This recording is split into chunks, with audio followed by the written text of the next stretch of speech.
শাড়ি মানেই আভিজাত্য, শাড়ি মানেই বাঙালিয়ানা, আর বাঙালির নির্ভরযোগ্য প্রতিষ্ঠান হিসেবে বহু বছর ধরে সুনাম কুড়িয়ে আসছে আদি ঢাকেশ্বরী।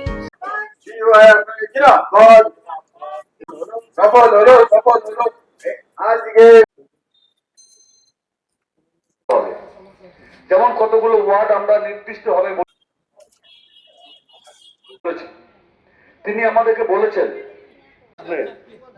আমরা জিয়াগঞ্জ, আজিমগঞ্জ যেগুলো আমরা তার কাছে আমরা পেশ করি, তিনি আমাদের সঙ্গে একমত হয়েছেন এবং তিনি আমরা ভারতের গণতান্ত্রিক যুব ফেডারেশনের পক্ষ থেকে 18 দফা দাবি নিয়ে পৌঁছেছিলাম এবং সেখানে প্রায় জনগণের সমস্ত দাবি আমরা দীর্ঘদিন ধরে যে বঞ্চিত জিয়াগঞ্জ আজিমগঞ্জের জনগণ সেটা নিয়ে আমরা পৌঁছেছিলাম।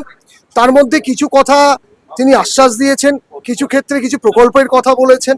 তো ফলত আমরা মূলত যে কয়েকটা বিষয় বলতে চেয়েছি সেখানে নারী সুরক্ষার কথা এবং মহিলাদের যে বারবার হয়রানি হচ্ছে, এই হয়রানিটাকে বন্ধ করে যে অন্নপূর্ণা ভাণ্ডার তার মধ্যে আনতে হবে এবং পাশাপাশি যদি রাজ্যের যে গাইডলাইন আছে, বারবার এক এক কথা বলা হচ্ছে বার্ধক্য ভাতার ক্ষেত্রে, প্রতিবন্ধী ভাতার ক্ষেত্রে, আমরা বলেছি গাইডলাইনটা আপনারা টাঙান এবং সেই গাইডলাইন অনুযায়ী মানুষের পরিষেবাটা আপনারা দিন। পাশাপাশি আমরা এটাও বলেছি যে দেখা গেছে জিয়াগঞ্জ আজিমগঞ্জ পৌরসভায় যারা সাফাই কর্মী আছেন, যারা রোড সরকার আছেন, যারা কনজারভেন্সির প্রায় ভিত্তি জিয়াগঞ্জ আজিমগঞ্জ পৌরসভা, তারা দুদিনের নিজেদের সমকাজে সমবেতন বেতন বাড়ানোর দাবিতে ধর্মঘট করেছিলেন। তাদেরকে দুদিনের অ্যাবসেন্ট করা হয়েছে। আমরা সেক্ষেত্রে অনুরোধ জানিয়েছি যে এই অ্যাবসেন্টটা তুলে নিয়ে তাদেরকে আবার ওই জায়গায় প্রেজেন্টটা করা হোক এবং তাদের যে গণতান্ত্রিক অধিকার সেটা সুরক্ষিত করা হোক।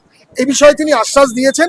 আগামীকাল আলোচনা হবে, অ্যাডমিনিস্ট্রেটর আসবেন, তার সঙ্গে আলোচনা করে তিনি সিদ্ধান্ত নেবেন। তবে মনে হচ্ছে বিষয়টা সদর্থক।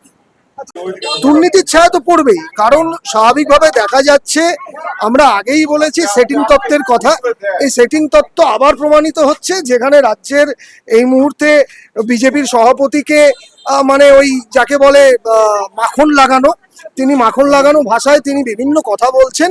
কিন্তু আমরা জানি ভালো মন্দ, যে ভালোকে নেওয়া হবে, মন্দকে নেওয়া হবে না, এই যে সমস্ত কিছু মানুষকে বোকা বানানো যাবে না, কারণ দুর্নীতির আতুর ঘরে 3 মাসেই পরিণত হয়েছে এই সরকার। আমার নাম সৌরিশ পান্ডে ঋষি, আমি গণতান্ত্রিক আন্দোলনের একজন কর্মী। শাড়ি মানেই আভিজাত্য, শাড়ি মানেই বাঙালিয়ানা, আর বাঙালির নির্ভরযোগ্য প্রতিষ্ঠান হিসেবে বহু বছর ধরে সুনাম কুড়িয়ে আসছে আদি ঢাকেশ্বরী। বহরমপুরের প্রতি ঘরে ঘরে নিজেদের নিখুঁত, শৌখিন এবং ইউনিক ডিজাইনের কালেকশন পৌঁছে দিচ্ছে আদি ঢাকেশ্বরী। আমাদের প্রতিটি শাড়িতে রয়েছে নতুনত্বের ছোঁয়া। বাঙালি নারীদের পছন্দের বিভিন্ন ঐতিহ্যপূর্ণ শাড়ি থেকে শুরু করে সারা ভারতের বিশেষ বিশেষ অঞ্চলে বিখ্যাত শাড়ি, সব রকম কালেকশন পাবেন আমাদের এই শোরুমে। তাই নতুন নতুন রূপে নিজেকে এবং নিজের প্রিয়জনদের সাজিয়ে তুলতে আজই আসুন আমাদের বহরমপুরের শোরুমে।